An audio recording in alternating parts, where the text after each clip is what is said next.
जब श्री रामचंद्र जी 14 वर्ष के लिए वनवास में गए, उसी समय भरत जी बड़ा विलाप कर रहे थे।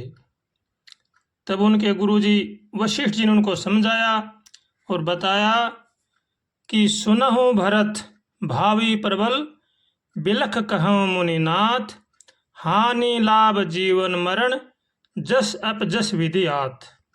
ये सब विधाता का हाथ है, इसमें कोई भी किसी प्रकार का दोष नहीं है। मनुष्य को चाहिए कि वो भगवान की शरण में होकर भगवान का भजन करे, किसी भी प्रकार की चिंता न करे। भोले बाबा भी कहते हैं कि चिंता एक भयानक रोग है जो चिता की तरह मानव को जलाती रहती है। चिंता करने वाला मनुष्य सदैव अप्रसन्न ही रहता है। मरने के बाद पितर, प्रेत, पिशाच योनियों में आकर भयंकर दुखों को झेलता है। अतः भगवान के भजन में मस्त रहकर सब चिंताओं से छुटकारा पा लेना चाहिए।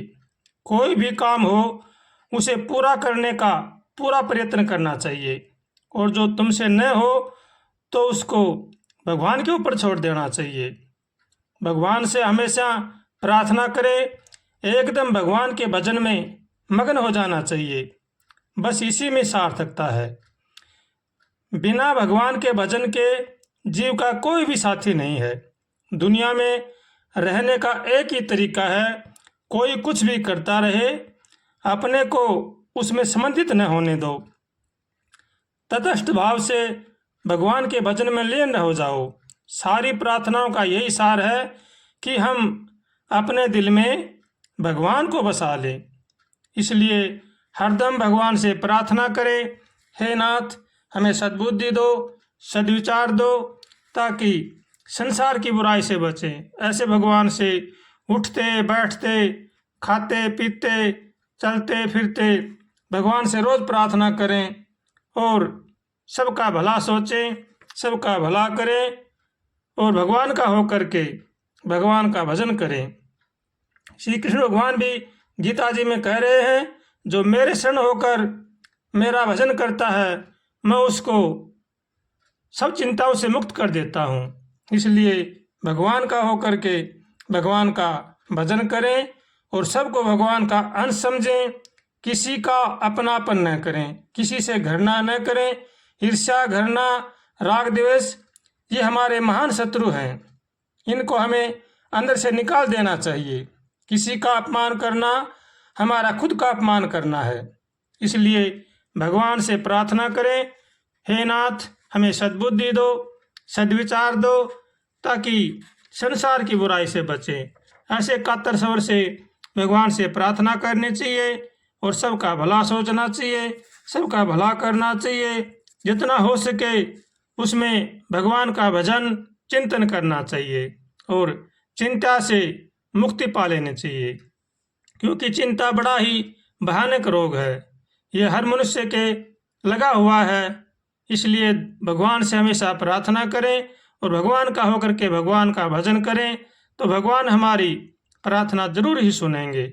इसलिए हमेशा भगवान से पुकारते रहो और चिंता का छुटकारा पा ही लेना चाहिए। नहीं, चिंता बड़ा ही भयानक रोग है। ये मनुष्य को जिंदे को मारती है। इसलिए चिंता नहीं करनी चाहिए और भगवान का होकर के भगवान का भजन करना चाहिए। आंखें देखे मौन मुख, सहा कहा नहीं जाय, लेख विधाता का लिखा, कौन किसे समझाए। विधाता जो लिख देते हैं, जैसा जैसा हमारा कर्म होता है उसी के अनुसार विधाता उनके लेख लिखते हैं। इसलिए किसी भी प्रकार से मनुष्य को घबराना नहीं चाहिए और भगवान का होकर के भगवान का भजन करना चाहिए। इसी में ही जीव का कल्याण है और इसी में ही जीव की भलाई है।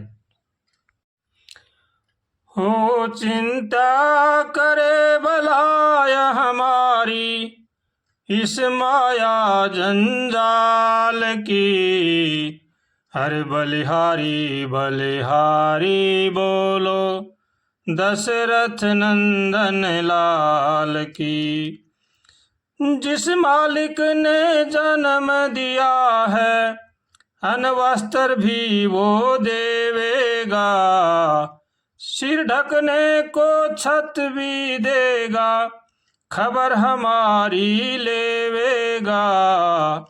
हो भजन करो निर्भय हो छोड़ो, भजन करो निर्भय हो छोड़ो, चिंता रोटी दाल की। बलिहारी बलिहारी बोलो, दशरथ नंदन लाल की। चिंता करे बलाय हमारी, बस इस माया जंजाल की। अरे बलिहारी बलिहारी बोलो, दशरथ नंदन लाल की।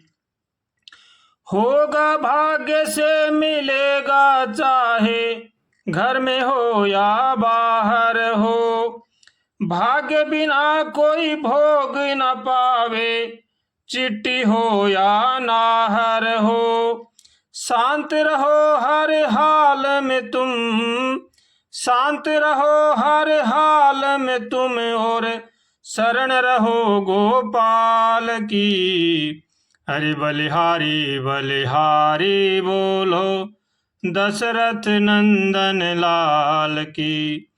चिंता करे बलाय हमारी, इस माया जंजाल की। अरे बलिहारी बलिहारी बोलो, दशरथ नंदन लाल की। हो भिक्षुयति कहे इस काया, तुम ममता का त्याग करो, एक दिन जल कर राख बनेगी, कभी ना इससे राग करो। गोरी हो या काली हो, पर चादर है खाल की। अरे बलिहारी बलिहारी बोलो, दशरथ नंदन लाल की। चिंता करे बलाय हमारी, चिंता करे बलाय हमारी, इस माया जंजाल की। अरे बलिहारी बलिहारी बोलो, दशरथ नंदन लाल की। बलिहारी बलिहारी बोलो, दशरथ नंदन लाल की।